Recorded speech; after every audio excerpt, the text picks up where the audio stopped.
27일 수요일 새벽입니다.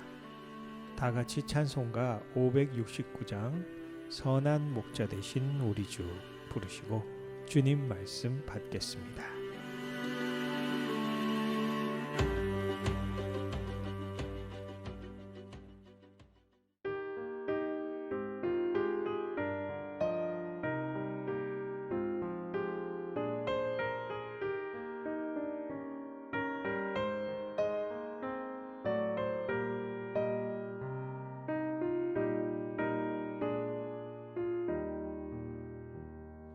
선한 목자 되신 우리 주 항상 인도하시고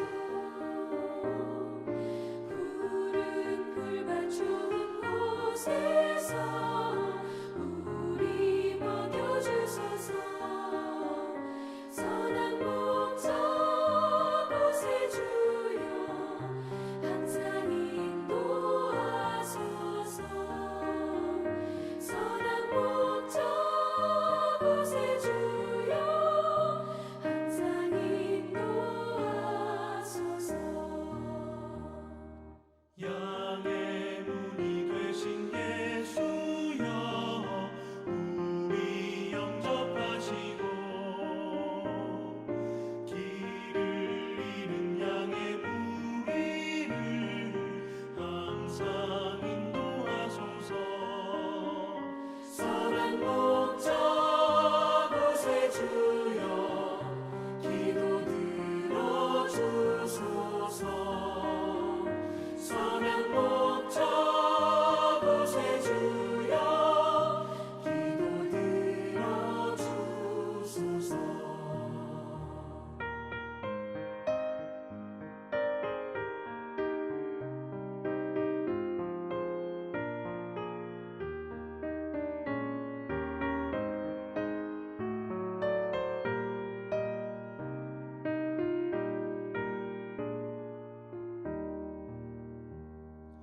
흠이 많고 약한 우리를 용납하여 주시고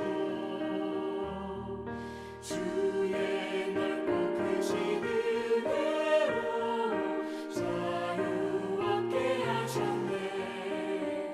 선한 목자 곳에 주여 지금 나아갑니다. 선한 목자 곳에 주여 지금 나아갑니다. 일찍 주의 뜻을 따라서 살아가게 하시고 주의 크신 사랑 베푸사 따라가게 하소서. 선한 목자 곳에 주여 항상 인도하소서. 선한 목자 곳에 주여 항상 인도하소서.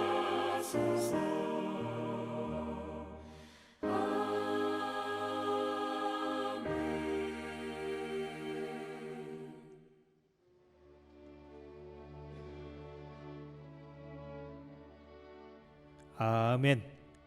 오늘 주시는 하나님의 말씀은 마태복음 14장 13절에서 21절까지의 말씀입니다.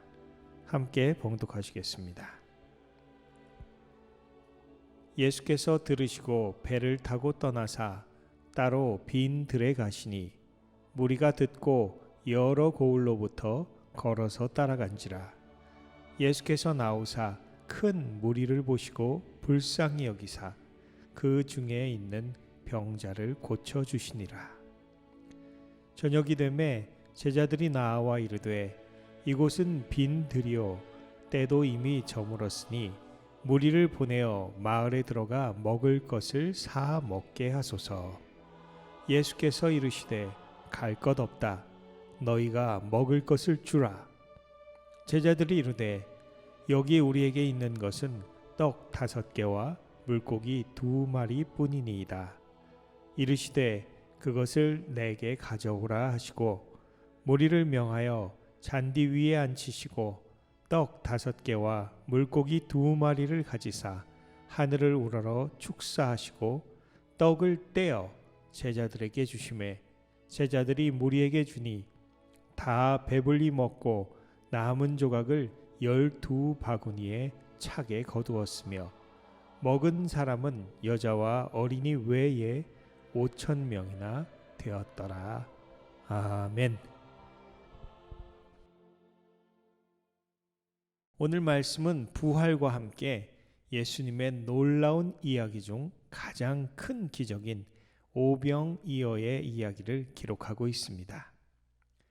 예수님의 생애를 기록한 사복음서 마태, 마가, 누가, 요한이 모두 기록하고 있기 때문에 매우 중요하고 4명의 저자의 기록을 비교하며 더욱 자세한 사항을 알 수 있는 것이 바로 오병이어의 이적입니다.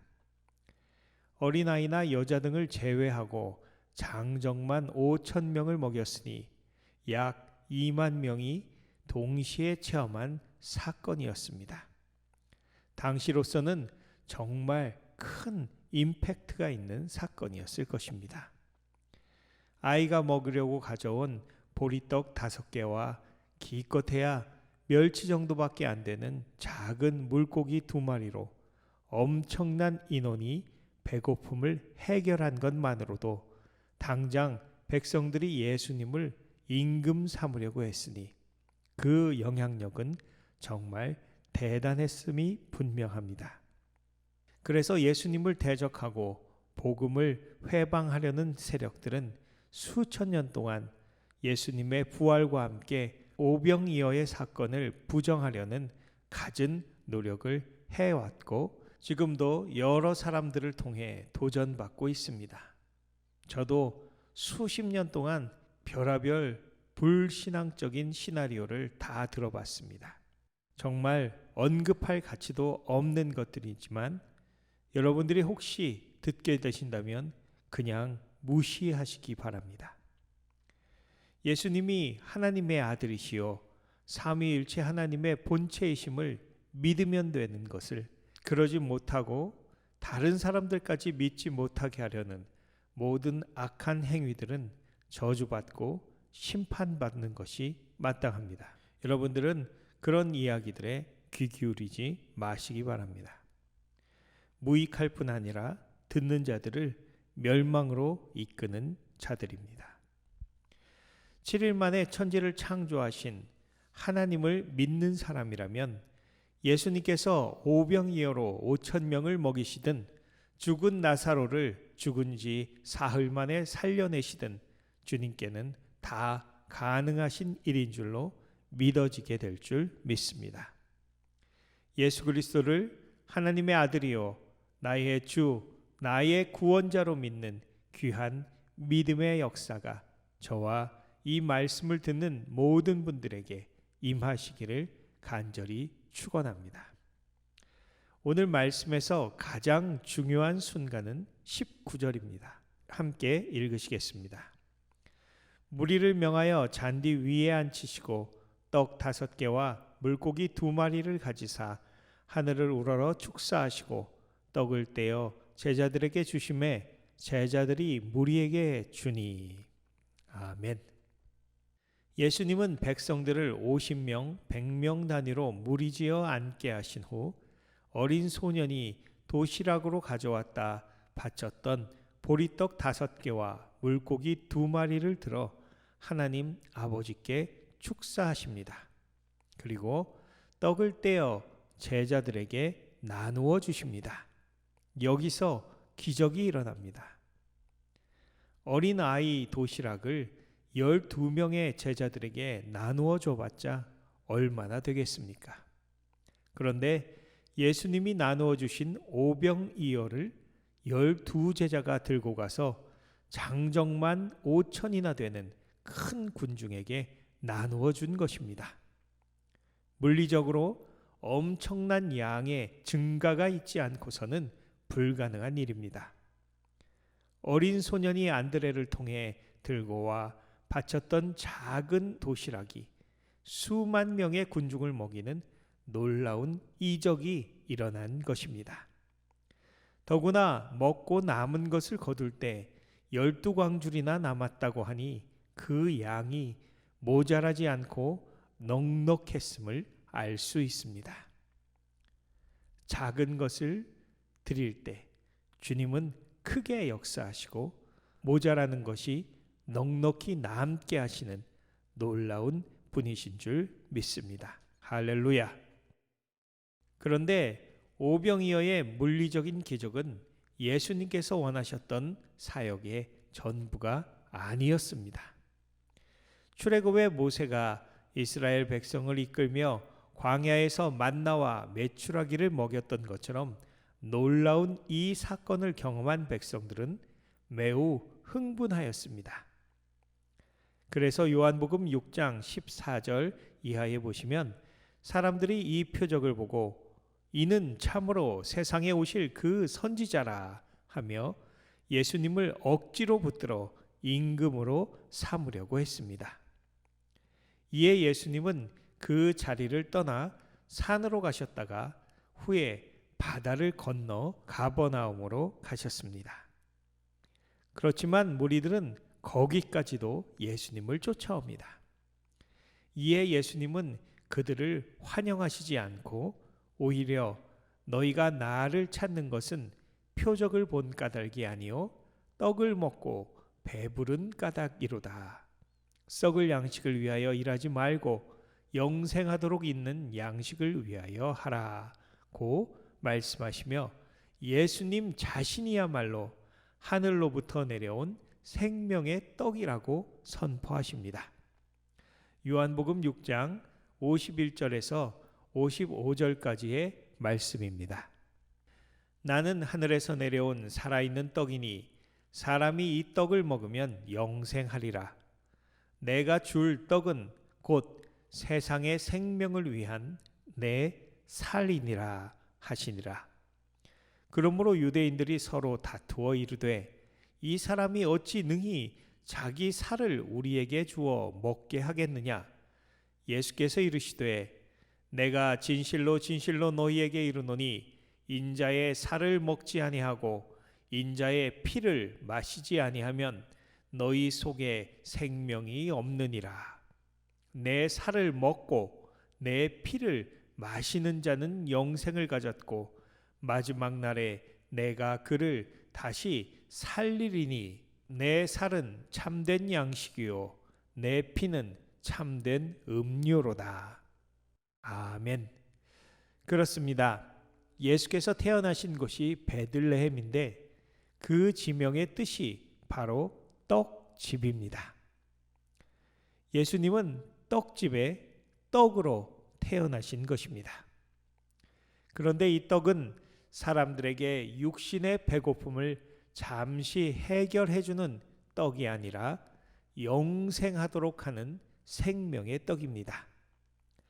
예수님은 자신이 생명의 떡이라고 가르치시며 내 살이 참된 양식이요 내 피는 참된 음료로다라고 말씀하십니다. 하지만 이 말씀은 사람들에게 이해하기 어려워 많은 제자들이 떠나가고 다시 예수님과 함께 다니지 않았다고 기록되어 있습니다. 이때 예수님께서 12제자에게 너희도 가려느냐 하고 질문하시니 베드로가 주여 영생의 말씀이 주께 있사오니 우리가 누구에게로 가오리까 하는 훌륭한 대답을 하지요. 예수님은 고린도전서 11장 23절 이하에 기록된 대로 잡히시던 밤에 떡을 가지사 축사하시고 떼어 가라사대 이것은 너희를 위하는 내 몸이니 이것을 행하여 나를 기념하라 하시고 식후에 또한 이와 같이 잔을 가지시고 가라사대 이 잔은 내 피로 세운 새 언약이니 이것을 행하여 마실 때마다 나를 기념하라라고 말씀하십니다. 헬라어에서 떡을 뗀다 할 때의 단어 클라우는 찢다라는 뜻입니다. 성찬의 떡은 그냥 떡을 먹는다고 하지 않고 반드시 떡을 뗀다라고 기록되어 있는데, 이것은 바로 그 떡이 우리를 위해 십자가에서 찢기신 주님의 몸이기 때문입니다. 십자가에서 채찍에 찢어지고 창에 찔리시며 모든 물과 피를 쏟으심으로 예수님 자신이 생명의 떡이 되시고 스스로 떡을 떼사 모든 사람에게 영생의 떡을 주신 것입니다. 이제 예수를 믿는 모든 자에게 생명의 떡이요 음료가 되시는 예수의 성령이 임하사 다시는 우리를 줄이고 목마르지 않게 하시고 영원한 생명과 배부름으로 충만케 하셔서 성령의 생수의 강이 그 배에서 흘러나게 하시는 놀라운 역사가 일어나는 줄 믿습니다. 할렐루야. 말씀을 맺습니다. 오병이어의 사건은 부활이나 다른 예수님의 기사들과 함께 분명히 일어났던 예수님의 표적 중 하나입니다. 이 말씀을 듣는 모든 분들에게 예수님의 하나님 되심과 그분의 모든 기사가 진실임을 의심 없이 믿는 믿음이 성령을 통해 주어지시기를 간절히 축원합니다. 예수님은 오병이어의 기적과 같이 육신의 굶주림만을 해결해 주시려 이 땅에 오신 것이 아닙니다. 주님의 몸을 십자가에서 찢기사 생명의 떡이 되시고 그를 믿는 자에게 영생을 주시려 이 땅에 오신 것입니다. 떡과 물고기로 배가 불러 예수님을 왕 삼으려던 사람들과 같이 되지 않고 오직 예수님을 나의 주, 나의 하나님으로 영접함으로 영원한 생명을 얻으시기를 간절히 축원합니다. 에덴 동산에서 아담과 하와는 하나님께서 금하신 열매를 먹음으로 죽게 되었습니다. 그래서 예수님은 자신이 직접 생명의 떡이 되셔서 그를 먹는 자들에게 영생을 주시는 것입니다. 가나의 혼인잔치에서 물로 포도주를 만드시고 사마리아 여인에게는 다시 목마르지 않을 물을 약속하신 예수님. 그분이 오늘도 우리의 영원한 음료가 되십니다. 성령이 우리 안에 마르지 않는 생명의 강이 되어 흐르고 있습니다. 이제 주님의 말씀대로 날마다 떡을 떼며 예수의 생명을 나누고 또 우리의 생명 되신 주님께 기꺼이 우리의 삶을 드리는 저와 나성한인교회 모든 성도님들 되시기를 예수 그리스도의 이름으로 간절히 축원합니다. 함께 기도하시겠습니다.